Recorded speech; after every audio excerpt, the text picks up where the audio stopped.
At the family reunion that year, they ignored me like I was a lost caterer. They didn't know that just past the gate at the end of that private road, they'd be standing right in the middle of a mansion named after me, on the land they once said I wasn't good enough to inherit. When my cousin opened the second invitation envelope and saw the luxurious estate's address match the name they'd ridiculed for years, the entire table went silent. When they watched me step out of the car in the driveway, their faces went pale, exactly the way they once froze my heart. If you've ever been blacklisted by your own family, this story is for you. They laughed at me, cut me from every reunion, until the day they were forced to attend a party on the turf of the daughter they had erased from their lives. That's the day I learned the kindest revenge is sometimes just letting the truth speak for itself. The air over Willow Ridge, Tennessee, is thick and sweet with the smell of hickory smoke and lakeside humidity. It is the annual Reynolds family reunion. Hosted this year at a slightly upscale resort, the kind of place with exposed wooden beams and a rustic chic sign that means they charge about $30 for a mixed drink. This reunion has been happening for 25 years, but for Taylor Finch, a white woman in her early 30s, the past 10 have been marked by a deliberate, surgical absence. Today, though, I am here. My invitation was a single, curt text message from my mother, Lorraine, about a week ago. Reunion at Willow Ridge Lodge, 6 p.m. Don't be late. We need a head count, a courtesy notification, not a warm welcome. It felt less like an invitation and more like a summons for an inconvenient audit. I arrive on time, precisely 6 p.m., wearing a charcoal dress that is far too tailored for the setting. Everyone else is in linen shorts and brightly colored polo shirts, the uniform of casual affluence. The main dining hall is a chaotic mess of laughter, hugging, and loud, booming voices. I stand at the entrance for what feels like 5 minutes, taking in the scene. Mason, my older half-brother, is holding court by the buffet, boasting about his new side hustle. My mother catches my eye, nods quickly, and then immediately turns back to discussing someone's college application. I am not directed to the main table, the massive oak slab where Cousin Evelyn and Uncle Ted, the reigning patriarch and matriarch, hold court. Instead, I'm gently, almost imperceptibly, steered towards a small, round table near the swinging doors of the kitchen. It is the auxiliary table, reserved for teenagers texting under the table and spouses who are just meeting the family for the first time. I am neither. I sit alone. The conversations around me buzz, but they never include me. They are like drone strikes of casual cruelty, designed to ignore. I hear fragments, talk of stock portfolios, property taxes in the desirable suburbs, and the ever-present subject of real wealth. My mother, 2 tables away, contributes to the background noise. I hear her distinct, thin voice addressing Aunt Carol about me. "Oh, Taylor. She's fine. Still in the city. You know. Just works. Nothing much to show for it yet. You know how those analytic jobs are. No roots." No roots. That phrase, that single, damning assessment, hits me right in the chest. My life. The years of 15-hour workdays, the meticulous saving, the strategic career climb, reduced to a mother's tired sigh about my lack of a suburban lawn. Then comes the direct confrontation, packaged as a joke. My cousin, Brett, a man who built a superficially successful career on inherited connections, saunters over with a condescending grin. He is wearing a $400 watch and reeking of self-importance. "Taylor," he booms, loud enough for a dozen people to hear. "Glad you could make it. We were just talking about the parking situation." I look up, my expression utterly neutral. "Oh?" "Yeah, man. The VIP lot is completely slammed. Lots of actual homeowners here today, I guess," he says, leaning down and lowering his voice conspiratorially, but still plenty loud. "You need a ride back to your rental block later? I mean, I know how it is, taking the train back into the city, but you look tired. Save you the trouble, maybe?" He finishes his sentence with a hearty, fake laugh, expecting applause for his passive-aggressive jab. The implication is clear. My small city apartment is a rental block, and my vehicle, a dark-tinted, nondescript luxury SUV I bought cash, is not worth a spot next to his massive, leased truck. I appreciate the offer, Brett, I reply, my voice perfectly level, a smooth, low hum that contrasts with his booming tenor. But no, I'm covered. He shrugs, the victory already secured in his own mind. Suit yourself. Just trying to help out family. He walks away, leaving a residue of judgment hanging in the air. I don't flare up. I don't storm out. I simply observe. The feeling is chillingly familiar. It is the exact same sensation of being casually discarded that I felt a decade ago, when my name was excised from the family invitation list for the first time. They did not think I was strong enough to notice, or important enough to care. Dinner arrives. Barbecue ribs, corn on the cob, all the comforting Southern staples. The conversation moves quickly to Aunt Marlene, who pulls out her phone to show off photos of her little 3-bedroom getaway on Lake Norman. It cost us about $400,000, she gushes. And the view is just to die for. The taxes are ridiculous, though, I tell you. The entire main table erupts in appreciative gasps and oohs and ahs. You earned it, Marlene, Uncle Ted yells. That's how you know you're doing something right. The photo album passes around, everyone offering praise and asking for renovation details.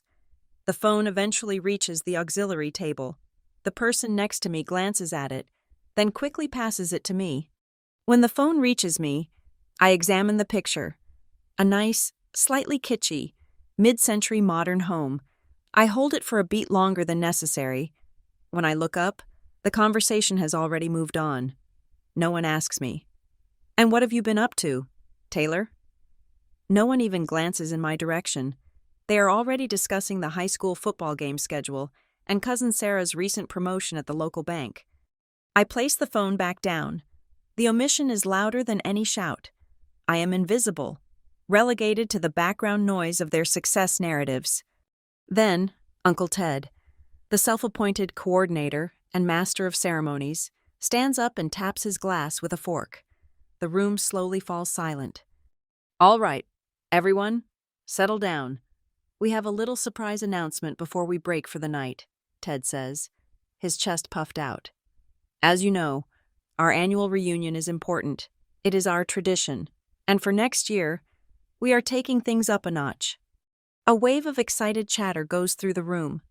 We have been graciously offered a sneak peek and potentially the location for our next reunion by a very generous, high-profile partner right here on the lake, he announces, smiling broadly. They have agreed to let us tour their magnificent lakeside mansion tonight.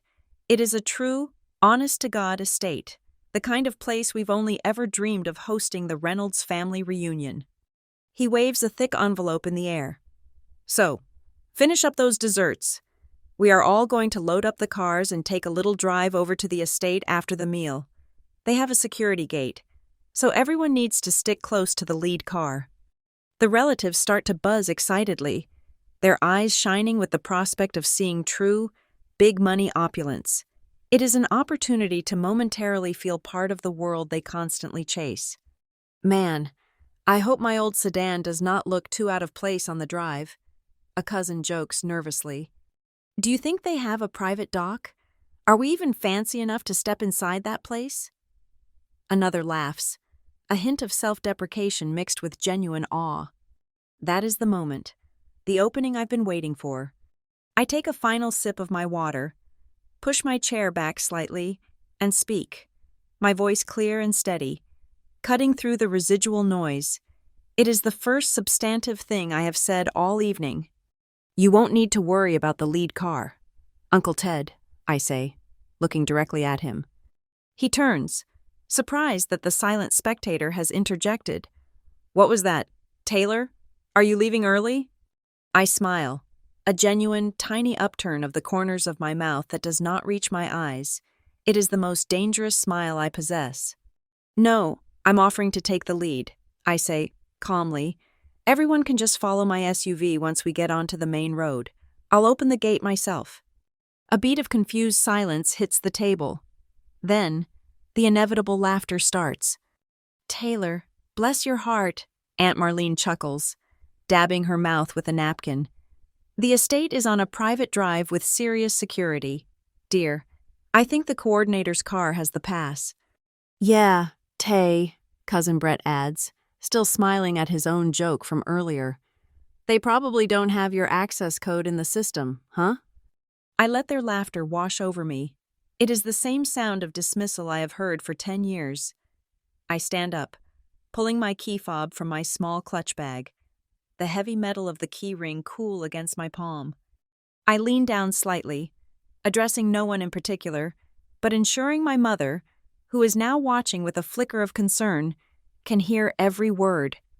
"Listen to me carefully," I murmur, my voice low and fierce, a whisper of steel. "You should all remember your faces tonight. Remember the jokes. Remember the way you treated me, because this will be the last time you ever set foot in my house without my express, specific permission." I turn and walk toward the exit, ignoring the sudden, stunned silence that replaces the laughter. The game is over, and they do not even know the rules have changed. 10 minutes later, the reunion is officially a motorcade of 15 cars, trucks, sedans, and minivans, all following the designated route. My black anonymous SUV is at the very front, exactly where I intended it to be.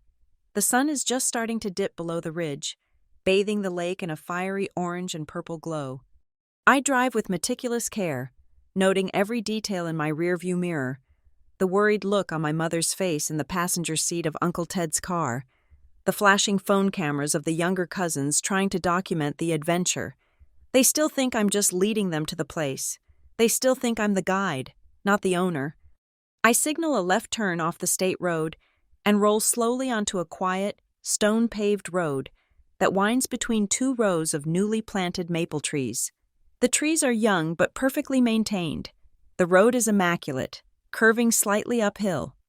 I pull the car to a stop. Before us stands a formidable wrought iron gate, tall, imposing, and clearly brand new. The motorcade stops behind me, headlights illuminating the large black sign mounted next to the keypad. I lean my head back against the rest, waiting a moment to savor the stillness. I push the button on my remote, and the electronic whir of the mechanism fills the quiet evening air as the gate slowly, majestically, begins to slide open. In my rearview mirror, I see the brake lights of the cars behind me glow steadily.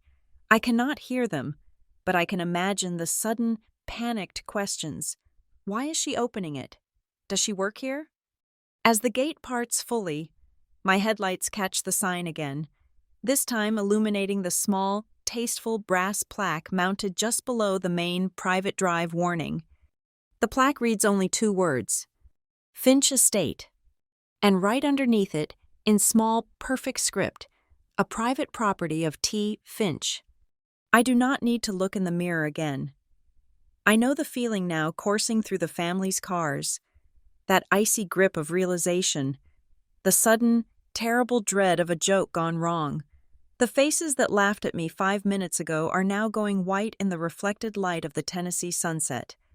I put the SUV in drive and proceed slowly up the private road, heading toward the bright, impossible mansion waiting on the crest of the hill. The reunion has begun, but the show is entirely mine. The SUV glides silently over the newly laid cobblestone path, the tires barely crunching. Up ahead, the Lakeward Estate, my estate, is a beacon of modernity against the deep indigo of the Tennessee evening sky.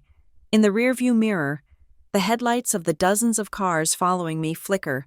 They are trapped now, physically and emotionally, forced to reckon with the owner of the gate they just passed. This silence, the silence of their shock, is the culmination of 10 years of a different kind of silence. The cold, calculated silence of being forgotten. My mind flashes back to the beginning of the great family erasure. I was 23, working my first grueling job as an analyst at Silverline Analytics in Denver. It was a miserable, windowless office, and I was pulling an overnight shift one Friday in late July. I remember the sickly yellow glow of the fluorescent lights when the email landed in my inbox. Subject: Reynolds Family Reunion. Ozark Lakeside Weekend. I scanned the entire mass mailing. The itinerary was there. Boat rental schedules, barbecue menus, a complicated bracket for the annual cornhole tournament. I quickly checked the RSVP list at the bottom. The names were all there. Mason and his family, Addison, Uncle Ted, Aunt Marlene, Cousin Brett, everyone but me. I checked the CC list again. My corporate address wasn't there. I checked the BCC. Nothing. A wave of nausea hit me, but I rationalized it immediately. It must be a mistake, a system error. I called my mother, Lorraine, at about 2 a.m. Eastern Time, knowing she'd be awake reading. "Mom," I said, trying to keep my voice light. "I think I was accidentally left off the reunion email list." She sighed, a tired, practiced sound that instantly made me feel like an imposition. "Oh, Taylor, it's not an accident. Honey, we had to rent a much smaller cabin this year. Dear, we had to prioritize. We're giving the beds to the families with the small children. You know, you're single, you're independent. You understand, right?" You understand. It was the family's favorite dismissal, the phrase that meant, your feelings are less important than everyone else's convenience. I was working 70-hour weeks to make partner track, sacrificing all social life, yet the reward was being designated the lowest priority. That weekend, I spent my break clicking through Instagram stories. The visual evidence was a quiet, relentless knife twist. Mason posted a panoramic shot of the huge dock. Aunt Marlene shared a photo of a long dining table laden with food, enough chairs for 30 people. And in one corner, there was a noticeable empty space, a gap in the arrangement that should have been mine. Yet no one, not one person, commented. "Where's Taylor?" Or, "Wish Taylor were here." It was as if my absence was both unremarkable and entirely intended. The feeling wasn't that they forgot me, it was that they had agreed to forget me. The pattern solidified over the following years. Every spring, the excuses evolved slightly, but the result was the same. "It's a bit too cramped this time, honey. We know you're too busy in that big city job of yours, so we didn't want to bother you." They never once checked my vacation schedule. They simply preempted my life, deciding that my devotion to my career, a devotion born entirely of their neglect, was reason enough to keep me out. This pattern, I realize now, started far earlier than the email. It started in the old cedar log cabin near Maple Ford, where the reunions were held when I was a kid. I was always the logistics person, while my half-brother, Mason, was being praised for scoring a goal in a backyard soccer game, or my cousin, Addison, was receiving rapturous applause for stumbling through a piano piece. I was under the dining room table, laying the runners, or stacking the 20 extra folding chairs in the utility closet. Lorraine, my mother, was the chief enforcer of this dynamic. "You're the strong one, Taylor," she would always tell me, her hand resting quickly on my shoulder before she rushed off to tend to Mason's latest minor scraped knee or emotional crisis. "You're so self-reliant. You can handle it."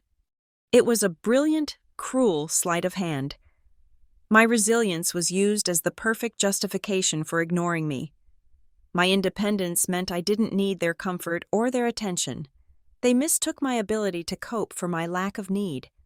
I recall one specific, agonizing year, about 5 years into the banishment, when I saw a cousin's vacation snapshot on social media showing them already checked into the lakeside cabin. Frantic, I drafted a last-minute time-off request at work. My manager, a strict man named Mr. Harrington, denied it immediately. "Ms. Finch," he wrote back, his tone sharp. "You submitted this less than 48 hours before your requested leave. This is unacceptable." I couldn't tell him the truth, that my own family had used a social media check-in to announce the party, not a formal invitation. They had made sure I found out too late to successfully disrupt my meticulously organized, independent life. The shame of admitting my family treated me like an afterthought was worse than missing the party itself. I also remember the last reunion I was actually invited to. Back in my college years, that year, They did have a lot of small children. I was forced to sleep on the threadbare, scratchy sofa in the main living room, right next to the wood stove. "You're young, Taylor, you won't mind," Aunt Evelyn had said, handing me a thin wool blanket. "We need to give the rooms to the families who really need the rest." But the real sting wasn't the uncomfortable couch. It was the next morning, when Mason complained loudly that my laptop, which I'd left on the side table, was cluttering up the common space, and my economics textbooks were making the living room look like a library, not a family home. Even my intellectual ambitions, the very tools I was using to claw my way out of our working-class existence, were seen as an imposition, a sign that I didn't respect their domestic values. That was the night I understood I wasn't just disposable. I was actively viewed as disruptive. The decade of exclusion didn't make me angry, not the way you see in movies. It froze me. It taught me the lesson. They won't recognize your value until they can see it in a tangible, undeniable form, a form that commands their attention whether they want it to or not. I stopped asking.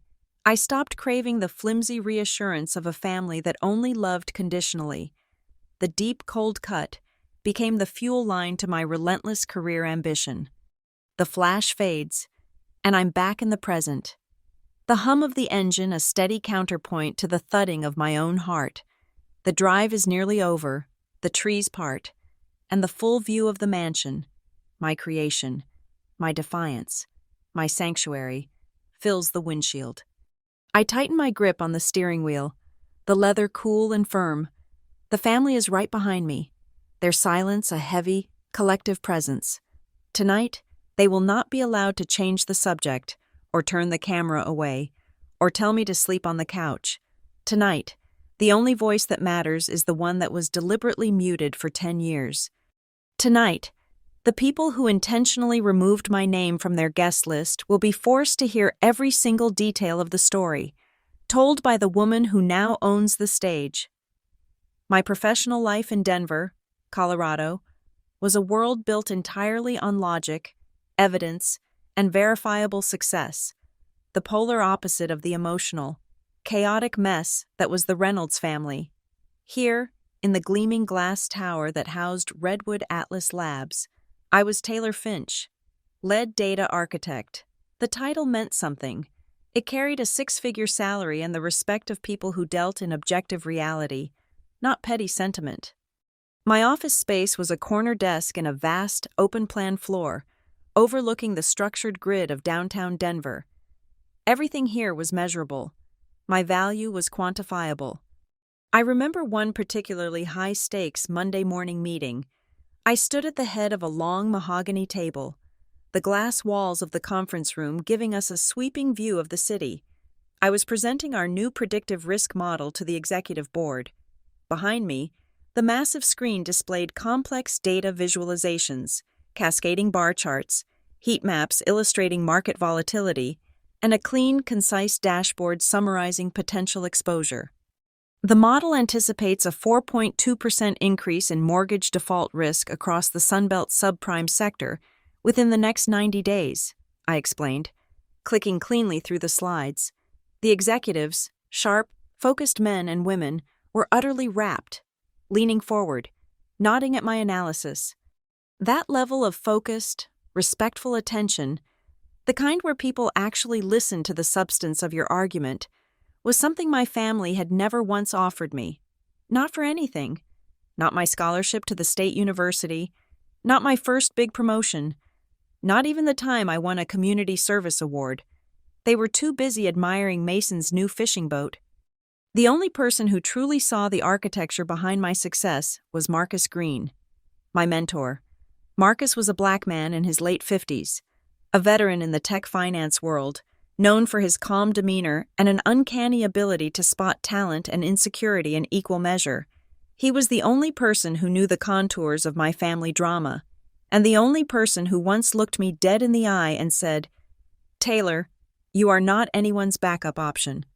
His words, simple and direct, were a lifeline. It was right after that meeting, while the glow of a successful presentation was still fading, that the outside world intruded.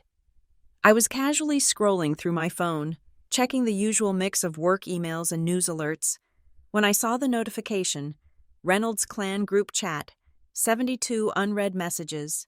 I clicked on it. There, smack in the middle of the chat, was a blurry photo of a high-gloss invitation, the one announcing the Willow Ridge reunion. The caption, posted by Aunt Marlene, read, "Full house, full hearts, can't wait for this year's setup." My name was absent from the photo, absent from the guest list, and absent from the celebratory comments below. The wound, always just a scar tissue, reopened with a fresh sting. It was the same reunion I'd just been notified about via text, confirming that the group chat, the real hub of family life, had carried the actual invitation, to which I was never privy. The betrayal deepened moments later. Cousin Brett, clearly meaning to send a direct message, accidentally posted a private text to the whole group. It was quickly deleted, but not fast enough.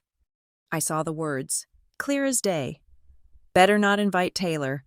She'll just nitpick about the old house finances and make everything difficult. Too much drama." Too much drama. My ability to analyze risk, to see the cracks in a system, the very skill that earned me the executive board's respect, was interpreted by them as a character flaw, a burdensome personality trait. I was the inconvenient truth-teller, and they preferred the comfort of their carefully constructed lies. I excused myself and walked out to the 11th floor terrace, a small, enclosed space for fresh air. I stood there, hands gripping the railing, staring blankly at the glass canyons below. I wasn't a smoker, but I needed the sharp, cold air to clear the sudden rush of anger and profound hurt. Marcus walked out a minute later, holding a coffee mug. He didn't ask what was wrong. He just waited. "Just discovered I was left off the distribution list again," I said, managing a brittle laugh. "The family distribution list. I'm just trying to figure out if I'm a bug or a feature in their system." Marcus looked at me, his gaze understanding.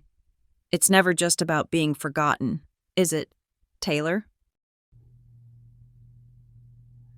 No, it's about being judged as less worthy of space, less worthy of inclusion. And the worst part is, I admitted, my voice dropping, I let it drive me. I let the sting of their dismissal dictate my goals. Marcus leaned against the wall next to me. "Don't ever let people who never even bothered to read your report get to grade your whole career." That quote, that quiet piece of wisdom, was an anchor. It reminded me that my value was proven in this tower, not denied in their lakeside cabin. I confessed my decade-long struggle to him.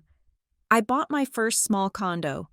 Marcus, not because I needed the space, but because I thought, maybe if I have real property, if I have something tangible, they'll finally see me as settled. They'll finally invite me back to the main table. The realization hit me with the force of an actual data crash.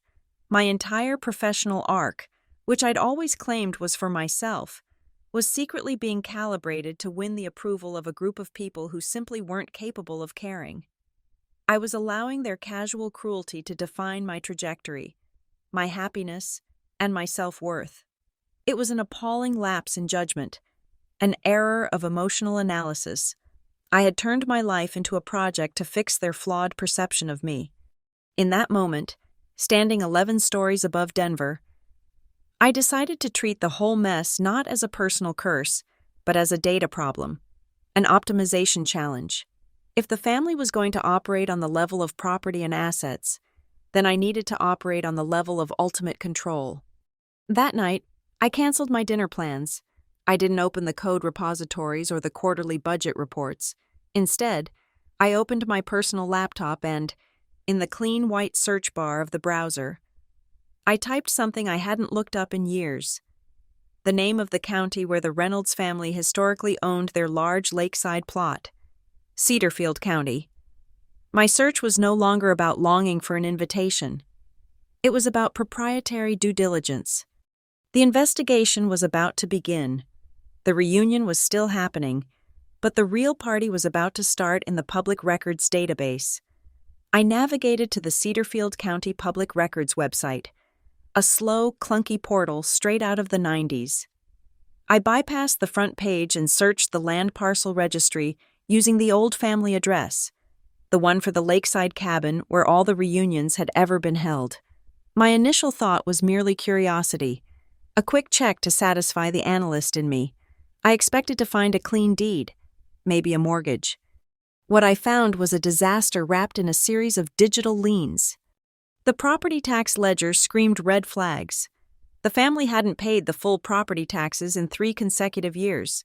There were multiple partial payments, but the balance due was substantial, almost $40,000, with an additional warning of potential foreclosure due to delinquency. This was a significant amount, especially considering the family's carefully crafted image of stability. The reality was that their anchored life was afloat on a sea of debt and neglect. I scrolled deeper, downloading the related documents. The real story unfolded in the chain of mortgages.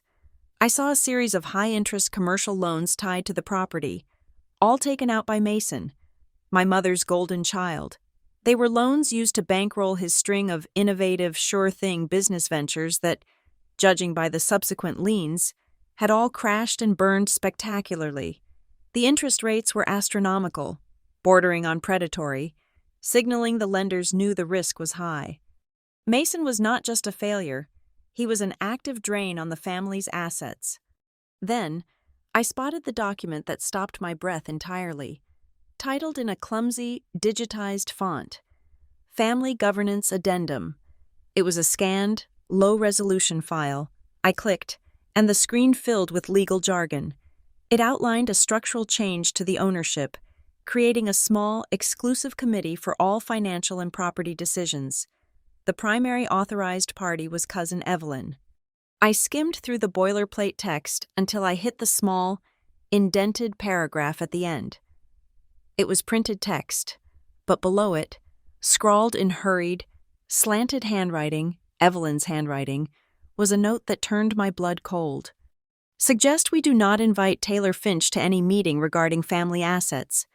Her analytical, questioning nature makes things unnecessarily complicated. Do not invite Taylor Finch. The phrase was not a mistake, not an oversight, not a result of cramped space. It was a formal written decree. It was the legal, structural backbone of my 10-year banishment. My gut twisted with a violent certainty. The lack of an invitation was not a kindness to save me from clutter. It was a strategy to save them from scrutiny. They had deliberately excluded me because they knew my job was to analyze, to question, and to expose risks that would derail their preferred narrative of success and Mason's infallibility. Suddenly, every soft excuse I had ever been given, the cabin is too small, we prioritize the children, you're too busy, collapsed into a pile of ash. They were beautiful lies painted over a very ugly truth. They didn't want the data architect in the room while they were actively destroying the data. I pushed the mouse away, stood up, and walked to the window. The Denver skyline, usually a comfort, felt miles away. The cold rage that took hold wasn't the volatile kind. It was the calculated, focused kind, the kind that analysts reserve for a fatal flaw in a system. My family didn't see me as a person to protect. They saw me as a threat to their silence. Driven by this new, corrosive clarity, I dug deeper. Mason's reckless financial decisions didn't stop with the lakeside property. I found another set of liens, this time associated with a secondary property, Lorraine's actual home, the one she lived in year-round. She had co-signed several of Mason's high-risk loans, using her house as collateral, guaranteeing his debts with her own security. If Mason's businesses failed, which they clearly were, Lorraine would lose everything.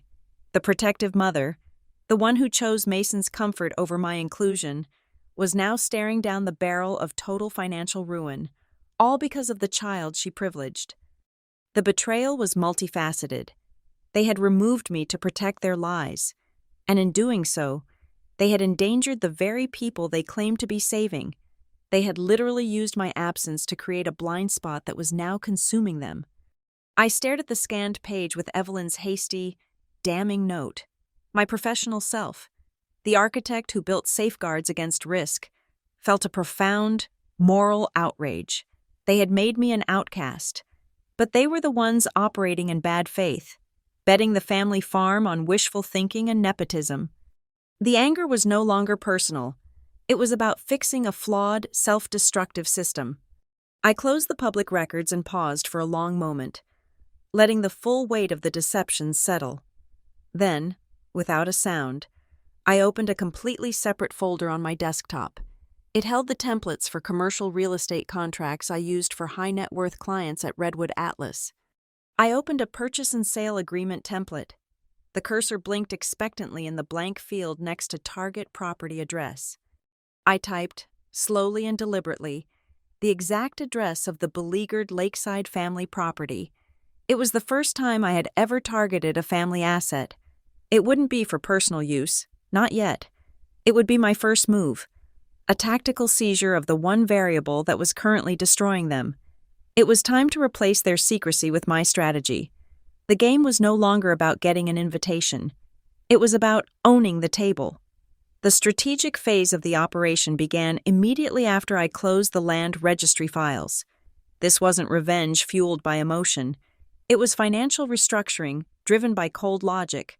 If the family's governance structure was designed to exclude the analyst, I would simply execute the deal using a vehicle they couldn't trace. I established a new limited liability company, or LLC, naming it Horizon Quill Holdings. The name was deliberately neutral, suggesting something financial and stable, yet utterly anonymous, a perfect corporate veil. To ensure zero connection to my personal life, I used the mailing address of the independent law firm Marcus Green had recommended, placing the entity hundreds of miles away from my Denver apartment and my family's location. Next, I hired Mr. Bennett, a meticulous real estate attorney in Cedarfield County. He specialized in distressed sales and was completely unaware of my family relationship to the property owners. My instructions were crystal clear. Approach the owners, the Reynolds Family Governance Committee, namely Evelyn, with a cash offer to purchase the lakeside land. The offer had to be high enough to cover all outstanding tax liens and the remaining mortgage obligations associated with Mason's failed ventures, plus a small, respectable amount of cash remaining. The family, panicking about the impending foreclosure and the looming threats from the high-interest lenders, viewed Horizon Quill Holdings as a literal lifesaver, an angel investor sweeping in from the ether. They weren't negotiating power players. They were desperate amateurs looking for the quickest way out of a $40,000 tax debt and a mess of balloon payments. Evelyn, acting on behalf of the committee, signed the sale agreement with shocking speed. They did not ask who was behind Horizon Quill. They did not question the fair market value. They simply wanted the crushing weight of the debt off their shoulders. The agreement was finalized remotely. I reviewed the documents from my office, signed them digitally, and initiated the wire transfer of several $100,000, all paperwork, from the title commitment to the final deed, was exchanged through secure email and FedEx envelopes, an entirely professional, impersonal transaction that erased the human element completely. The day the deed was officially recorded and the certificate of ownership landed in my encrypted inbox, I felt a strange, detached sense of triumph. I was alone in my apartment, the afternoon sunlight slicing through the blinds. I printed the single sheet of paper, the one confirming the legal transfer of title. I ran my finger over the clean, bold lettering at the very bottom. Horizon Quill Holdings LLC, sole owner. The land was mine, the piece of Tennessee earth where I had spent my childhood being told I was a guest, a helper, a temporary inconvenience, was now my verified asset. The following weekend, a cold, late autumn day, I made the 7-hour drive from Denver back to the lake. I parked my SUV on the gravel drive where, for years, I had been directed to move my small student car to make room for Mason's boat trailer.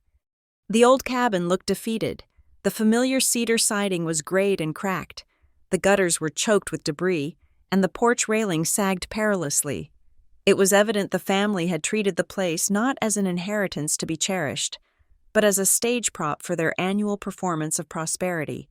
When the camera was off, the facade crumbled. I used the new key provided by the lawyer, a key that bypassed the old, rusty lock I remembered, and stepped inside. The air was stale, thick with the smell of dust and disuse. Mold was creeping up the windowsills, and several chairs were broken and shoved carelessly into a corner. There were water stains on the ceiling above the spot where I had once been forced to sleep on the sofa. I walked through every room, the small kitchen where I had scrubbed dishes while the adults laughed outside, the cramped upstairs bedroom where I once hid, listening to the muffled sounds of the party below. Feeling the distance between us, every memory was instantly recontextualized. That distance was not accidental. It was orchestrated. I stood on the back porch, looking out over the shimmering, cold surface of the lake. This was the view they loved, the scenic backdrop to their carefully curated Full House. Full Heart's narrative. I took a deep breath of the sharp, clean air. This is over, I vowed, the whisper swallowed by the open space. This land will never again be the stage for a reunion where my name is deleted. If the Reynolds family ever steps foot here again, they will cross this threshold under a completely different authority. I pulled out my phone and took a quick, artistic picture of the cold, placid water. I sent the image to Marcus with a simple, direct text. I finally have a place where no one can tell me there's no room for me anymore. His reply came back immediately, devoid of professional jargon, carrying only the weight of experience. Be safe. Don't let the need for revenge consume the decency in you. His warning resonated, but I knew my goal wasn't consumption. It was correction. I was restoring order to a chaotic, morally bankrupt system. I locked the door, the sharp click of the new, secure mechanism echoing loudly in the absolute silence. It was the sound of a definitive boundary being set, a clear separation between the past where I was the victim and the future where I was the sovereign. The old cabin was history. The new plan was in motion. News, like debt, travels fast in a small family. The story that the beleaguered lakeside property had been miraculously saved from foreclosure by an anonymous, sophisticated investor, Horizon Quill Holdings, spread through the Reynolds clan like wildfire. To them, it was a lucky escape, a narrative of fate smiling upon us just before the bank seized the land. I, Taylor, remained silent, burying myself in my usual 80-hour workweek at Redwood Atlas Labs, letting the relief lull them into complacency. The calm lasted for about 3 weeks. Then, the inevitable convergence. My internal office line buzzed. The discreet sound reserved for external calls routed through the executive assistant, Maria. Ms. Finch? Maria's voice was crisp and slightly bewildered. I have 3 people in conference room B who claim to be family. They insist the matter is urgently personal and require your immediate attention. I knew exactly who they were and why they were here. Mason, Lorraine, and Evelyn, the governance committee. They had traced the sale, not to me directly, but to the paper trail connecting the county deed update back to the obscure corporate filing address I had used, the law firm address. They must have intimidated or begged the receptionist there until they got a vague directional clue back to Denver. Thank you, Maria, I replied, standing up and smoothing the skirt of my charcoal suit. Hold all my calls. This is the only meeting I have for the next hour. I walked the length of the open office floor, my measured steps drawing curious glances. The walk felt like a slow-motion entrance to a courtroom. Conference Room B was one of our glass-walled executive suites. As I pushed open the heavy door, the scene inside was immediately cinematic. My mother, Lorraine, looked pale and small. Mason was pacing, his usual swagger replaced by nervous energy, and Aunt Evelyn sat rigidly at the table, a stack of disorganized papers spread before her. They looked utterly out of place, blinking under the clean, neutral light of my corporate world. On the table, among the printouts from the Cedarfield County records, the name Horizon Quill Holdings was circled fiercely in red pen. I pulled out a chair, calmly, across the table from them. I didn't sit immediately. I closed the door and let the silence stretch for a long 30 seconds.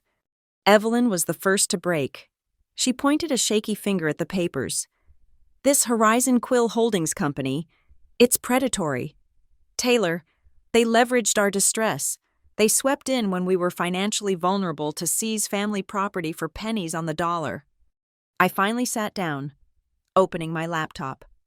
Horizon Quill paid off every penny of your delinquent property taxes and cleared the full outstanding balances on all of Mason's collateralized loans, I stated, my voice calm, factual, utterly devoid of emotion. That was almost $300,000 in total liabilities. You received cash back. That's not a seizure. That's a rescue. A rescue by a stranger, Mason interjected, slamming his hand down. We demand to know who this mystery investor is. They have to be someone who knew we were close to losing it. Indeed, I said, tilting the screen toward them. I didn't engage in their shouting match. I simply brought up the digital copy of the purchase and sale agreement. I clicked directly to the signature page. Here is the executed contract, Aunt Evelyn, I said. Signed willingly by the Reynolds Family Governance Committee, legally binding, no duress.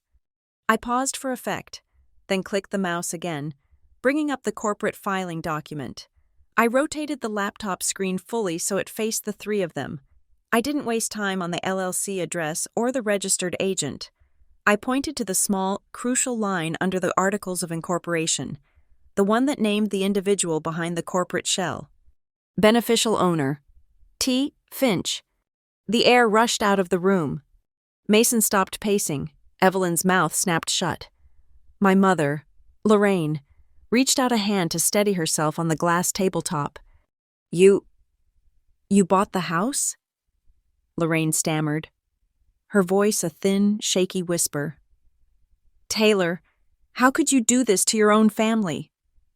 The accusation was immediate, the victim role perfectly assumed, as if I had been the one to default on the tax payments or take out the reckless loans.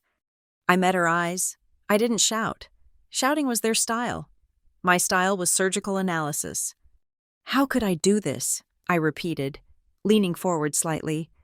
For the past 10 years, every time this family held a meeting, hosted a party, or discussed the fate of that land, did anyone ever once consider extending an invitation to me? Did anyone ask for my professional opinion on Mason's business plans? Did anyone think to involve the person who actually understands asset liquidation and risk mitigation? I reached into the folder beside my laptop and pulled out the single sheet of paper I had been carrying for weeks. The scan of the internal governance addendum. I slid it across the glass. Look at this, Aunt Evelyn, I commanded. Your own handwriting, the explicit instruction, suggest we do not invite Taylor Finch to any meeting regarding family assets. Evelyn stared at her own words, her face utterly bloodless. The proof of the intentional exclusion was undeniable. The carefully curated lie of, we were just too cramped, evaporated on the spot. It was Mason, however, who delivered the final, appalling twist. Humbled, cornered, and perhaps sensing I knew more than I let on. He looked away from the documents and mumbled a desperate confession. It wasn't just that we didn't invite you. Taylor, he said, swallowing hard. When the bank was pressuring me for co-signers on the last $50,000 in credit, I used your name as the emergency contact and secondary guarantor on one of the applications. Your credit score was better than Mom's. I figured you wouldn't notice. The shock wasn't that he used my name. The shock was the sheer audacity, the confirmation that they didn't just exclude me. They leaned on my stability and expertise when they needed a lifeline, yet never granted me a voice or a seat at the table. They treated my entire existence as an invisible, readily exploitable resource. I closed my laptop and stood up, towering over the trio. The power shift was absolute, palpable. This meeting is over, I announced. I did not buy that land to deny you your history or your memories. I bought it because you had turned it into a crisis, and you deliberately shut out the only person capable of solving it. Now, it is my property. I looked from Mason to Lorraine, delivering my ultimatum. You will not be expelled from the memory of the land, but from this day forward, every decision about its use, its future, and who gets to set foot on it will be made by me. If you want to step back onto that estate, you will accept my new rules: complete transparency, no more backroom deals, no more calculated exclusions. I walked toward the door, leaving the three of them sitting among the ruin of their secrets, the white, fluorescent light illuminating their ashen faces. The first confrontation was won. The territory was secured. Now, the emotional boundaries had to be redrawn. After the confrontation at Redwood Atlas Labs, the silence wasn't a punishment. It was a necessary quarantine. I was mentally exhausted from holding the line against their emotional chaos. I had already planned to relocate for the construction of the estate, so I found a quiet, temporary rental house on the far, wooded edge of Denver. It was a clean 3-bedroom ranch with a fenced yard, a neutral zone to decide the next steps. I needed to shift my focus from securing the land to defining its purpose. It was late one Tuesday night, nearly 11 p.m. I was sitting on the floor of the empty dining room, surrounded by unpacked boxes and architect blueprints. I thought I had successfully retreated, sealing myself off from the drama. Then, the doorbell rang. I hesitated, checking the peephole. Standing on the porch, illuminated by the cold LED security light, was my mother, Lorraine. Her face looked older, etched with the kind of deep fatigue I'd only seen on her after a serious illness. She was clutching a bulky, slightly scuffed wooden box to her chest. I opened the door and just stared at her. "Mom," I said, "how did you find this place?" "Mason told me he saw a delivery truck stop here earlier this week," she mumbled, pushing past me. She looked around the sparsely furnished room with a lost expression, then put the wooden box heavily on the floor. "I need to talk to you, Taylor, really talk." I didn't offer her coffee or a seat. I just leaned against the wall and waited for the inevitable defense or renewed accusation. Lorraine opened the box slowly. Inside wasn't a deed or a debt document. It was a jumble of things I hadn't seen in 2 decades. Old school awards, a frayed red ribbon from a 3rd-grade science fair, and dozens of newspaper clippings. She pulled out a faded article from the local paper about my state science award. The headline was dramatic, praising my analytical model. "I kept all of these," she whispered. Then came the things that truly shocked me. A blurry photo, clearly taken from a distance, of me standing on a university stage giving a presentation, and tiny, handwritten notes, 3x5 index cards with little hearts drawn on them, saying things like, "My smart girl" or "So proud," notes she had obviously intended to slip into my lunchbox or tape to my mirror, but never had. "I loved you, Taylor," Lorraine finally choked out, tears pooling in her eyes. "I always did." "If you loved me, why did you let them write me out of the family's life?" I asked. The question delivered without rage, just a vast, painful curiosity. Lorraine confessed her core fear. My father. My biological father was a brilliant, ambitious man who left my mother shortly after I was born when his career took him far away, to California, then to international acclaim. "I always saw him in you," she confessed. "The intensity, the focus, every time you succeeded, I saw you moving further away, further than Mason, further than any of us." She was terrified that if she acknowledged my brilliance, I would fly too far, just as my father had done, and leave her completely behind. So, out of a profound, selfish fear of abandonment, she subconsciously suppressed me, kept me small, and allowed others to diminish me to maintain a predictable order. She admitted the dynamic with Mason. Every time you got a clipping or a scholarship, Mason would retreat. He'd get jealous, sullen, difficult, and I, instead of teaching him to be proud of you, I chose to comfort his weakness. It was easier. I moved the spotlight away from you to keep him balanced. I told myself you were strong enough to take it. The truth was a heavy, dull weight. I wasn't rejected because I was worthless. I was rejected because my strength was inconvenient to their carefully managed emotional ecosystem. My mother's confession was interrupted by a loud knock on the door. It was Mason. He must have followed her from the family home, panicking about the repercussions of the confrontation. He stood in the doorway, overhearing the tail end of Lorraine's confession about prioritizing his envy. Mason's face crumbled. He hadn't just been sheltered, he had been actively, intentionally pampered at my expense. He saw the clippings, the evidence of my silent, monumental achievements, and the full weight of his mother's misplaced attention hit him. The shock of realizing his hero narrative was built on my invisible sacrifice broke through the facade of the spoiled golden sun. For the next 2 hours, the three of us had the first honest conversation of our lives. I held the wooden box in my lap, feeling the fragile weight of my forgotten accolades. "Mom," I said, looking at her and then at Mason, who was staring at the floor. "The little notes, the clippings, they don't erase 10 years of being told I didn't matter. They don't erase the feeling of being cut from the registry, or the reality that Mason used my financial integrity without asking. But," I continued, "at least now I know. I understand I wasn't the problem. I was just the strongest person in a room full of fear, and you managed my strength incorrectly." I laid out my terms, not as a demand for forgiveness, but as a requirement for any future relationship. If either of you wants to exist in my life moving forward, the terms are non-negotiable. You must learn accountability. You have to stop using your own fear or self-pity as an excuse to actively hurt or deprive others. You need to stop asking me to be smaller to make the rest of you comfortable. I made it clear that my vulnerability, the hurt that had fueled my success, was not up for discussion. It was a fact they had to live with. Lorraine nodded slowly, her hand resting on the battered wooden box. Mason, still reeling from the sudden destruction of his self-image, could only manage a slow, shaky agreement.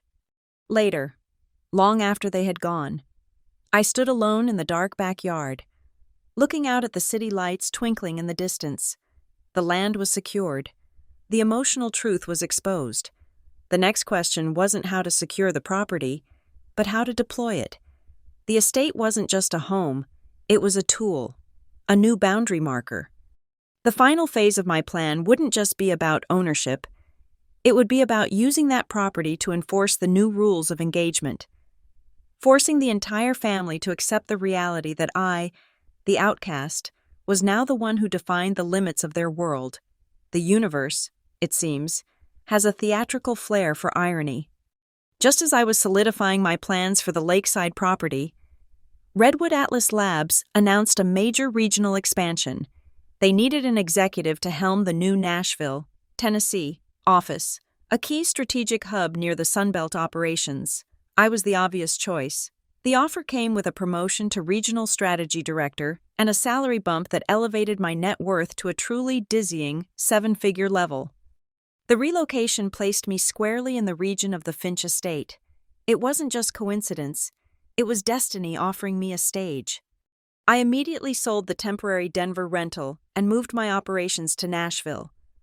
I took a significant portion of my signing bonus and liquid savings and poured it into the property. This was no mere renovation. It was an act of architectural deconstruction and resurrection. The old, decaying cedar cabin, the symbol of their neglect, was systematically dismantled. In its place, the Lakeward estate was born. I worked closely with an avant-garde architect, demanding a structure that was the opposite of confinement.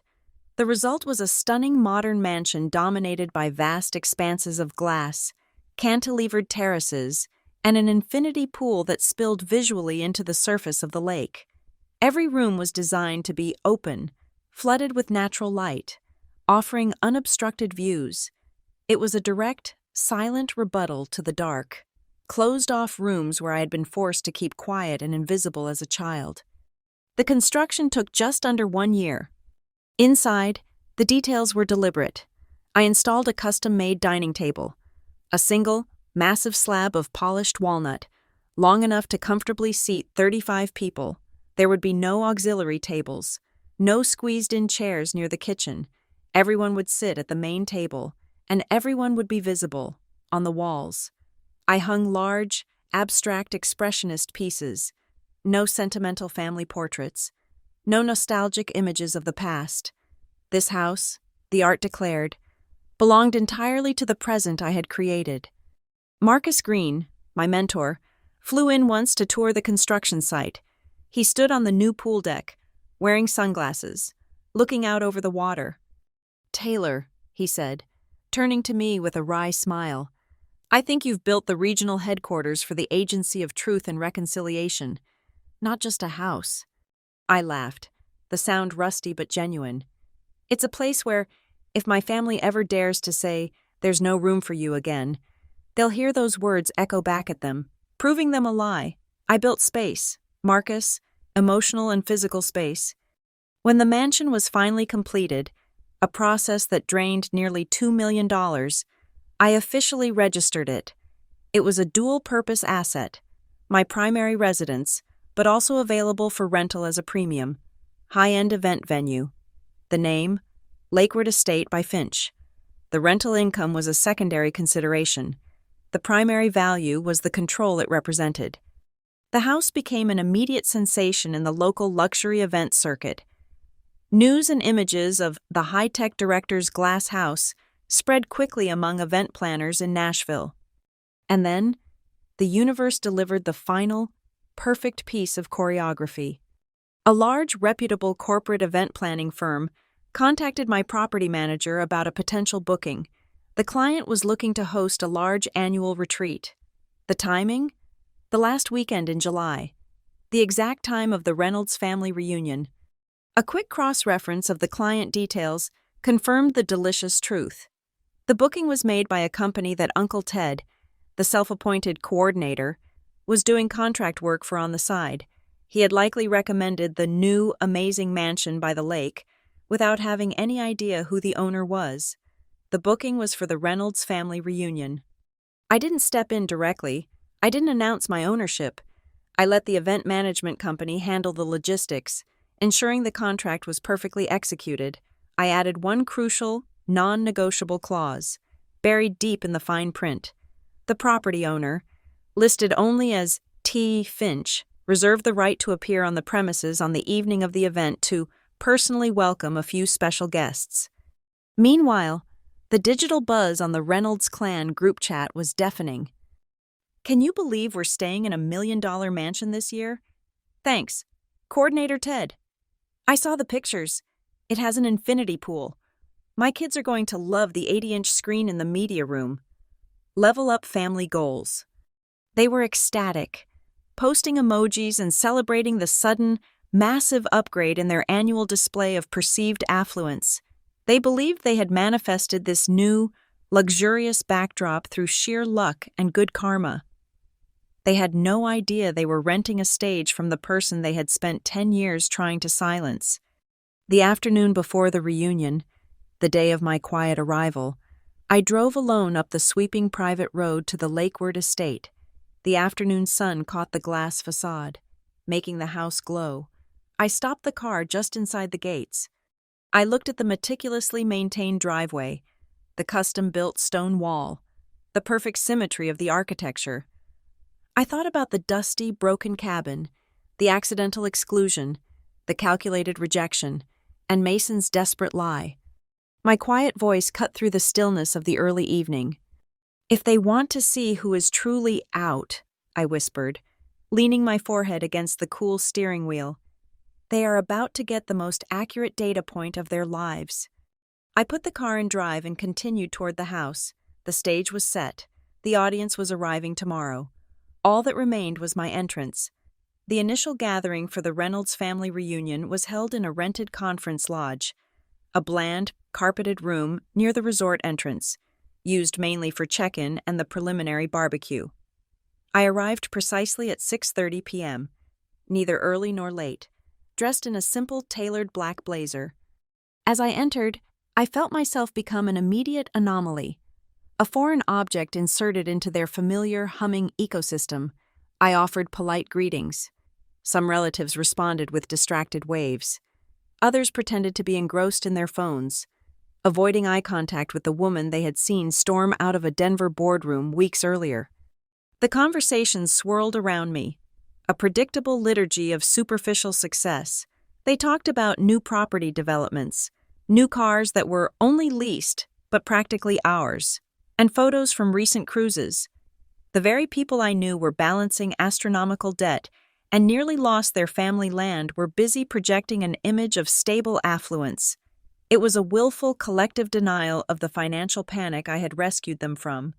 They acted as if the outstanding tax bills and the Mason-induced co-signed loans had never existed. Aunt Evelyn, emboldened by the recent miraculous investor rescue and still oblivious to my role in it, leaned over the table, speaking just loud enough to be heard. "You know, I hear those high-tech jobs in Denver aren't as lucrative as they seem," she mused, directing her comment generally but aiming it specifically at me. "Lots of stock options, but nothing actually cashed out, always living on paper." A few relatives chuckled, a light, cruel sound that was meant to deflate the reality of my success. I didn't react. I took a slow sip of my sparkling water, my eyes registering the subtle shift in power dynamics, logging the casual cruelty like a data point. The bitterness was still there, but now it was cool, calculated fuel. Uncle Ted, the coordinator, clinked his glass to announce the evening's itinerary.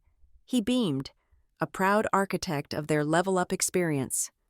"All right, family, we have our dinner, and now for the main event. As you know, we're being taken to visit the fantastic lakeside mansion that is going to be our potential venue for next year's reunion," Ted announced, holding up a sleek, professionally printed itinerary. "It's a huge privilege. After dessert, we'll all drive over and be given a short tour.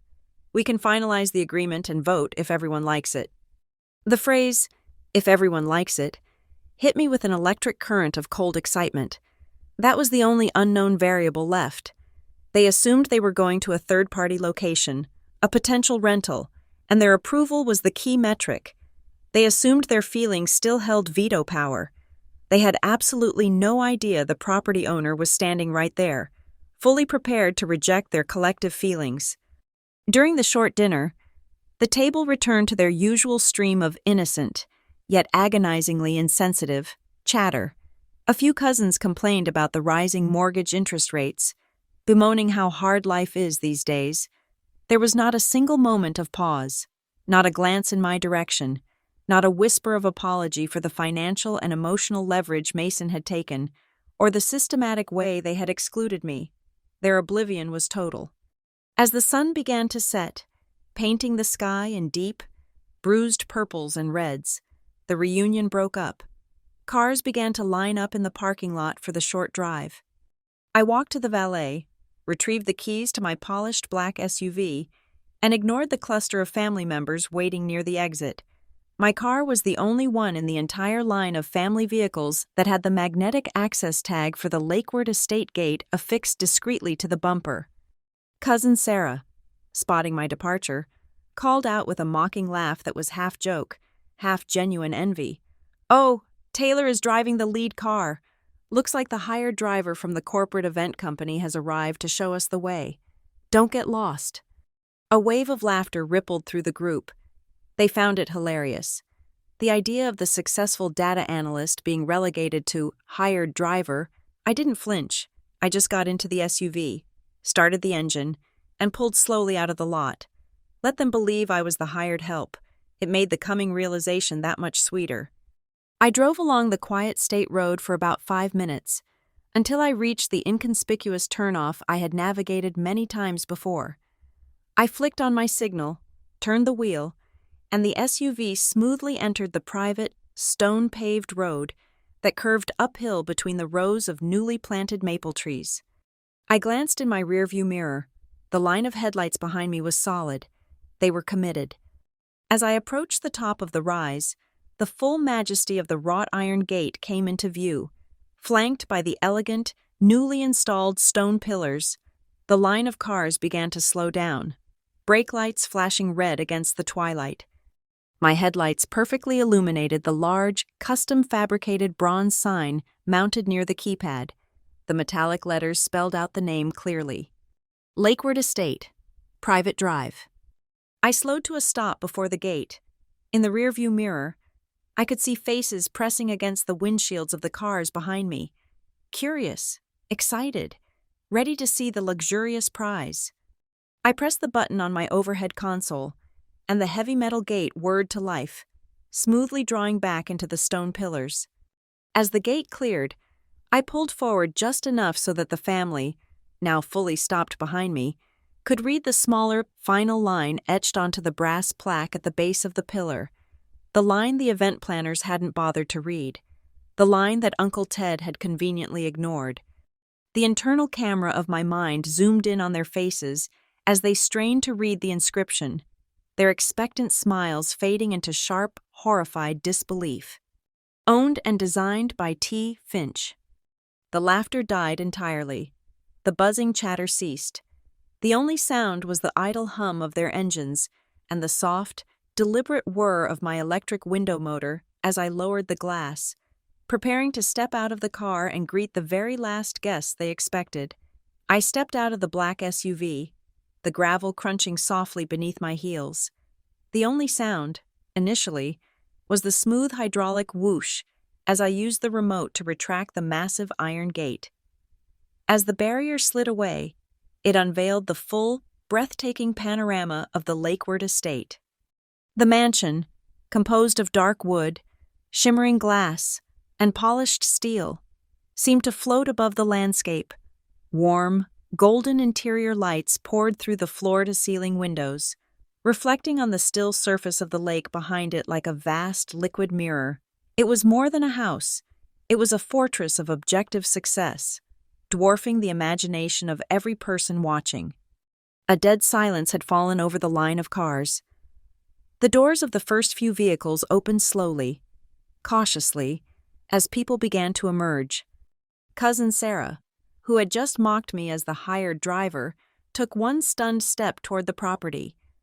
"Don't tell me," she stammered, the sarcasm entirely gone, replaced by a desperate, hopeful denial. "Don't tell me this is where you live, Taylor." I turned, giving her a calm, neutral look that betrayed none of the internal complexity of the moment. My voice was steady and clear in the evening air. "Welcome to my home," I said. The silence that followed was heavy, thick with realization. The expressions on their faces cycled through disbelief, shock, and finally, a deep, uncomfortable shame. The man they had laughed at, the woman they had excluded, the person they believed was living on paper, was the sole owner of the most spectacular, aspirational property they had ever seen. The power dynamic, already tipped, now crashed violently into place. I walked the short distance to the main entrance, which was framed by a huge, custom-made door. I used my key to open it, gesturing for them to follow. Inside the soaring, 3-story foyer, I didn't offer them a tour. I didn't let them wander off to the infinity pool or the media room. Instead, I directed their attention to a specific wall near the grand staircase. Mounted there, deliberately illuminated, were 2 simple, framed documents. One was the architectural blueprint, signed clearly with the name T. Finch, lead designer. Next to it, in an unadorned frame, was a copy of the recorded deed of trust, stating the property was legally vested in Horizon Quill Holdings, LLC, with T. Finch listed as the sole beneficial owner. A few family members tried to recover, defaulting to the old, meaningless praise. "Taylor, this is incredible. We always knew you'd do great things," Aunt Evelyn exclaimed, reaching out a hand. I cut her off, my voice sharp but low, silencing the room instantly. "Stop. Tonight is not a celebration of my success. Tonight is about the truth of the last 10 years. I stood in the center of the massive, open-plan living room, surrounded by glass and cold stone, and began to speak. I narrated the facts, calmly and chronologically. I spoke about receiving the forwarded text, not the invitation. I detailed Evelyn's handwritten note. "Do not invite Taylor Finch to any meeting regarding family assets." I spoke about Mason's desperate, unilateral decision to use my pristine credit as a backup guarantor for his loans, putting my financial safety at risk without my knowledge. Each factual detail was a blow, delivered with the precision of a data analyst exposing a fraudulent report. I didn't raise my voice. The simple, irrefutable evidence was enough to make them cringe. I walked over to the immense walnut dining table, the one built to seat the entire clan. I placed my hand on its smooth surface. "There is more than enough room for every single person here," I stated, looking around the expansive space. And yet, for a decade, I was told, "The house is too small." You didn't exclude me because of limited resources. You excluded me because you didn't want the analyst in the room while you were destroying the family's assets. The problem was never the size of the table. The problem was your refusal to grant me a voice. The silence in the room became painful. Lorraine and Mason stood together, utterly defeated, forced to reckon with the judgment not just from me, but from the wide, silent eyes of the cousins, uncles, and aunts, who were now realizing the depth of the betrayal they had passively allowed. I wasn't seeking revenge through destruction. I was seeking justice through transparency. Finally, I delivered my ultimatum, the new terms of engagement for any future relationship. I am the owner of this estate. I am happy for this to continue to be the site of our family gatherings.